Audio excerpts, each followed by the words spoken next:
أعوذ بالله من الشيطان الرجيم. بسم الله الرحمن الرحيم. الحمد لله رب العالمين، والصلاة والسلام على أشرف الأنبياء والمرسلين وعلى آله وصحبه أجمعين. أما بعد. wannan da yake ta daga hannu zai tambaya. To sai wanda yayi wannan tambayar yace Allah ya kara wa malam lafiya, amin. Wani bawan Allah ne kanin mahaifinsa ya rasu kuma ya bar matarsa da yara, shine aka bashi shawara ya auri ita matar kanin mahaifin nasa domin ya kula da ita da yaranta. Har an saka ranar da za a daura musu aure, sai wani malami ya ce ai haramun ne ya auri matar kanin babansa. Sai wannan ya haifar da rudani, don haka sai aka ce to a dakata da daurin aure sai an tambayi malamai. don Allah a warware mana wannan al'amari. Allah ya taimaki malam ya ji kan iyaye, amin. Babu nassi da ya hana mutum ya auri matar babbansa, matar kanin mahaifinsa ko wan mahaifinsa ko kanin mahaifiyarsa ko kanwar mahaifiyarsa. Matar mahaifinsa shi ita aka haramta ma, da matar ɗansa. Wato haramci ta fuskar aure, ta fuskar musahara, su ne mutum ya auri matar mahaifinsa ko ya auri matar ɗansa na cikinsa, na tsatsansa. Wa halailu abna'ikumul ladina min aslabikum, da wato matan ƴaƴayenku da suke na tsatsanku, da ummahatu nisa'ikum, da uwar matar mutum, surukarsa. Wa raba'ibukum allati fi hujurikum min nisa'ikum allati dakhaltum bihin, da kuma agolanku, wato ƴar matar mutum daga wadda ta zo da shi, wadda ta haifa a wani gidan, mutum ya aure ta, amma da sharadi ita ma sai idan ya tare da uwar. Idan bai tare da uwar ba, ko an daura aure, kamar yana zuwa zance an daura aure, sai ya kyallara ido sai ya ga ƴar sai ya ga ƴar kuma an daura aure da uwar, sai ya ce da Allah ko za a canza. To babu komai, sai a canza, ya halatta. Kuma ita wato Allah yana da hikima, saboda ita uwa, saboda tausayi da Allah ya sa mata, sai ta daure, ba za ta damu ba, ba za ta yi kyashin, ba zai kai ta yi gaba da yarta ba. Amma ita idan aka yi mata haka, to shikenan ba za ta saurara ba. Kun ga bambancin mahaifiya da ya kenan. Saboda haka waɗanda wato suke wasa da mahaifansu, iyayensu mata, mahaifansu, saboda matar aure ko saboda ƴaƴa, wato sun abin nan, ba su fahimci, ba su san hikimar Allah ba, da irin abin da Allah maɗaukakin sarki ya sa na rahama a cikin zuciyar uwa. Saboda haka waɗannan su ne waɗanda ta fuskar surkunta Allah ya hana aurensu. Amma matar ƙani, matar wa, matar baffa, matar kawu, duk waɗannan suna daga cikin halattattun mata, tunda Allah ya ce wa uhilla lakum ma wara'a zalikum, an halatta muku abin da yake bayan wannan. Saboda haka babu laifi. Wanda shi malamin da ya ce wato bata halatta ba, shine zai kawo hujja. Babu hujja, kuskure ne wannan fatawar tasa. Ko suna nan da rai ko ba sa nan. Kuma a cikin wannan, shi yana so ma ya auren ma da kyakkyawan niyya, saboda zai kula da matar, zai kula da 'ya'yan waɗanda suke kannansa ne, kannansa za su zama to karkashin kulawarsa. Ai gata yayi musu, musamman ma kuma a cikin wannan, wato kanin mahaifin mutuwa yayi. Kaga da ma ko da yana da rai kwafa zai iya, ko da yana da rai zai iya, ballantana kuma a cikin wannan hali da yake rasuwa yayi. Kaga gata yayi ma matar, gata yayi ma 'ya'yan karnan nasa. Na'am. Idan ya san, idan kamar suna da rai, yaga cewa abin zai kawo wato bacin zumunci, kuma duk kokarinsa kan ya fahimtar, ya kawo da fatawa da kauli da ba a duk bai kai ba, to barin abin da zai kawo bacin zumunci sai a guje shi. Domin shi halal abinda Allah maɗaukakin sarki ya halatta idan yinsa zai kai ya zuwa ga barna sai a bashi. To sannan wannan ya ce Allah ya ƙara malam lafiya, amin. Malam shin ya halatta mutum ya auri matar babansa ko kuma mutum ya auri surukarsa? Ai mun faɗa babansa anan yana nufin mahaifi? Mahaifi? A'a. Allah ta'ala ya ce wala tankihu ma nakaha aba'ukum minan nisa'i illa ma qad salam innahu kana fahishatan wa maqtan wa sa'a sabila. Kada ku auri waɗanda mahaifanku maza suka aura daga cikin mata, sai dai abin da ya riga ya wuce, wato na jahiliya, abin da aka riga aka yi a jahiliya, to wannan Allah ya yafi. Innahu yin haka alfahsha ne wa maqtan, abin ki ne kuma tur da shi a hanya. Haka Allah ya ce. Haka zalika surukarsa ita ma tana cikin wanda mutum ba zai aura ba. Hurrimat wa ummahatu nisaikum, Allah ya haramta muku iyayen matayenku, iyaye mata na matayenku. To yace dai rubutun nawa dai sai a hankali. Allah ya saka da alkhairi. Haka yace shi da kansa. To Allah ya ba mu lada wajen kokari wajen karantawa.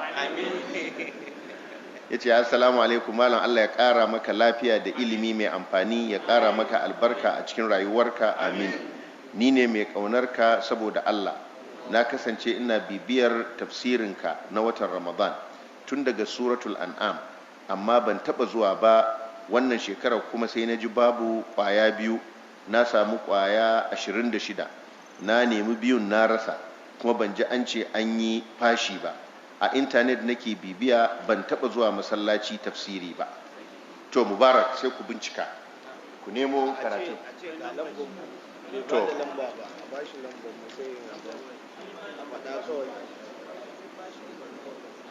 an yi fashi?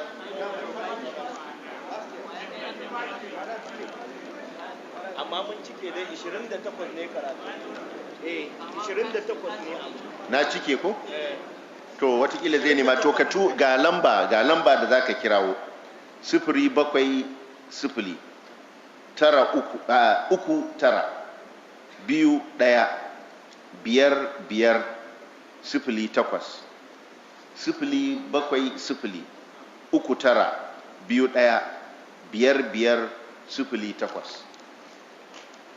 to Allah madaukakin sarki ya sa wannan ya zamanto hujja a gare mu baki daya. Allah ya sa ya zamanto tsani zuwa ga aljanna. Wannan yace assalamu alaikum, bayan gaisuwa mai dumbin yawa, Allah ya kara wa dokta lafiya, amin. Dan Allah malam ina so ka bani shawara akan abokin hurdata na kasuwa. Mun kasance mai gidanmu daya har ta kai ga cewa ya furtan zai raba mu da mai gidana ko ta halin kaka, har ta kai ga yara, har ta kai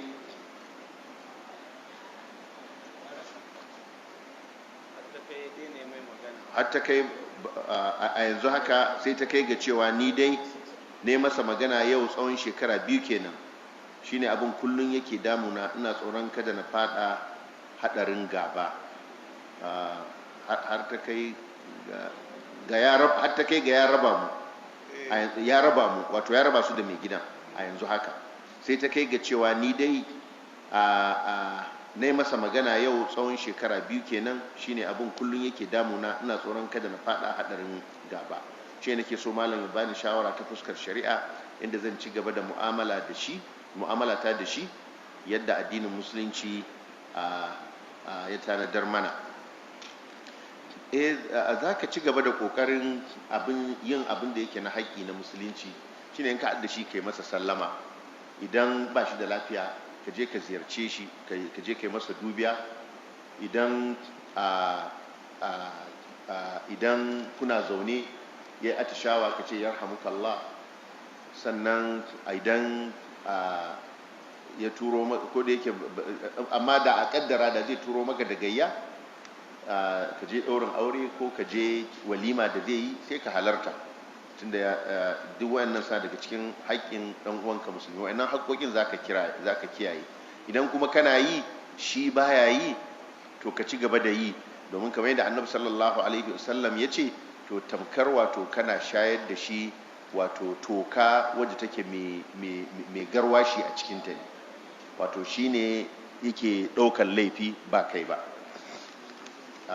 Sannan malam dan Allah tsakanin dan uwana da muke uwa ɗaya uba ɗaya da wanda muke uba ɗaya wane ne ya fi cancanta na fifita wurin kyauta ko zakka?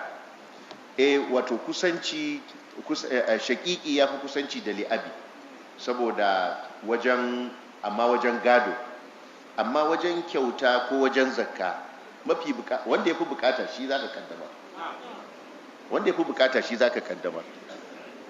Idan shaƙiƙinka mawadaci ne amma li'abinka yana cikin tsanani, yana cikin wahala, ai wanda yake cikin tsanani da wahala shi za ka kaddama, saboda sifar taimako a nan daban take da sifar gado. Wajen gado in aka tashi gado kam in akwai shaƙiƙi li'abi baya gado, amma nan ba maganar gado ake ba, kana maganar kyauta ne ko zakka ta fuskar taimako, musamman dai wajen zakka. Wajen kyauta kuwa ita kyauta ana yin ta da manufa daban-daban. Wani lokaci kyauta ana yi ne don a ƙara danƙon soyayya, ko kuma ana yi ne don kai kanka soyayyar da kake da ita ga mutum. To shi wajen soyayya babu komai, duk wanda wannan babu wani takura a gare ka, za ka iya kaddamar da shaƙiƙi akan li'abi, za ka iya kaddamar li'abi akan shaƙiƙi, duba da irin abubuwa ma'aunai daban-daban wanda suke babu wani abu na hani a cikin shari'a a kansu. Sannan kuma shin idan na fifita wanda muke uwa ɗaya uba ɗaya akan ɗan uba akwai zunubi akan haka? Ai na amsa wannan, babu laifi a kai, musamman amma dai wajen zakka abinda ake so ka kaddamar da wanda yake mabukaci. Idan duk su biyun suna da sifar bukata, duk su biyun mabukata ne, to ai sai ka raba musu, ka ba ma koyaushe a cikin shari'a abinda zai sa ka samu maslaha biyu ya fi wadda za ka samu maslaha ɗaya. Ka samu maslaha biyu shine kowanne ka bashi, ka ce to sai ku yi haƙuri abin fa ga yanda ya kama, da na saba kai shakiki na duk kai nake dunkulowa in baka, to amma ga dan uwanka shi ma yanzu yayi ritaya kuma an hana shi fansho daga gratuity, saboda haka sai kai hakuri, yanzu da abinda na saba baka yanzu rabi zan baka in ba ma dan uwanka.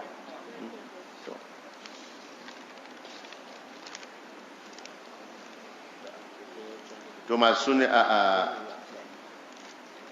wannan yace Allah ya kara malam imani. Malam, wani bidiyo na gani ana posting kan cewa an yi kiran sallah a kasar Kuwait, amma wajen hayya ala sala sai aka ce hayya ala sala, as-salatu fi buyutikum, haka suka ce, ba hayya ala sala ba, as-salatu fi buyutikum. Hakan ya faru ne wai sanadiyar coronavirus. Shin hakan yana da asali a cikin addini? Wannan kiyasi ne akan lokacin da ake yin ruwan sama, ana umartar ladane in ana ruwan sama ba za a iya fitowa a halarci sallah ba, sai a ce idan sun ce hayya ala salah hayya ala salah hayya ala falah hayya ala falah, to kasu ce in sun yi kiran sallah kasu ce hayya ala salah, sai dai su ce as-salatu fi rihalikum. To ar-rihal da al-buyut duk ma'anar su daya, to shine suke kiyasi suke yin wannan yana da asali a cikin sunna, saboda haka babu inkari, musamman ganin kan cewar wannan annoba wato ta addabi duniya. Na roƙon Allah ya ɗauke ta, Allah ya yaye ta. Muna da 'yan uwa a ƙasashe daban-daban, musamman ƙasashen turai yanzu da wannan abin ya faɗo. 'Yan uwanmu musulmi da suke waɗannan ƙasashe, Allah ya kare su, Allah ya tsagaita musu wannan, Allah ya ɗauke wannan annoba daga duniya baki ɗaya. Hatta sauran bani Adam wanda ma ba 'yan uwanmu musulmi ba, su ma bayin Allah ne, Allah ya ɗauke wannan musifa daga gare su. Annabi sallallahu alaihi wasallam wajen roƙon ruwa ya yi roƙon ruwa kan Allah ya ɗauke, wato ya shayar da hatta dabbobi. Idan hatta dabbobi ane musu addu'a kan su ma rahama ta sauka a gare su, ina kuma ga bani Adam su ma Allah ya saukar da rahama a gare su, ya ɗauke wannan musifa da wannan bala'i. Allah mun tuba, babu wani zunubi da yake, babu wata masifa da take sauka sai dan saboda zunubi, kuma Allah yana ɗauke ta da istighfari. Allah mun tuba, muna neman gafararka, muna neman yayewarka. Allah kuma ka tsare 'yan uwanmu, ka tsare waɗanda masoyanmu, ka tsare sauran 'yan uwanmu a cikin addini, musamman daga kamuwa da wannan cuta, wanda kuma suka kamu Allah ka tsaya, Allah gaggauta musu waraka, Allah ka ba su lafiya, Allah ka ba mu lafiya ga baki daya. Akwai waɗanda yake sun shaida cewa suna da neman biyan bukata. Allah madaukakin sarki ya san bukatunmu ga baki daya. Allah ka biya mana bukatunmu, ka san abin da ke cikin zukatanmu, ka ba mu abin da muke kauna daga gare ka, ka ba mu sama da abin da muke kauna daga gare ka ya Allah a cikin rahamarka. Allahumma salli ala Muhammadin wa ala ali Muhammad kama sallaita ala Ibrahim wa ala ali Ibrahim innaka Hamidum Majid. Allahumma barik ala Muhammadin wa ala ali Muhammad كما باركت على إبراهيم وعلى آل إبراهيم إنك حميد مجيد. ربنا إننا آمنا فاغفر لنا ذنوبنا وقنا عذاب النار. ربنا إننا آمنا فاغفر لنا ذنوبنا وقنا عذاب النار. ربنا إن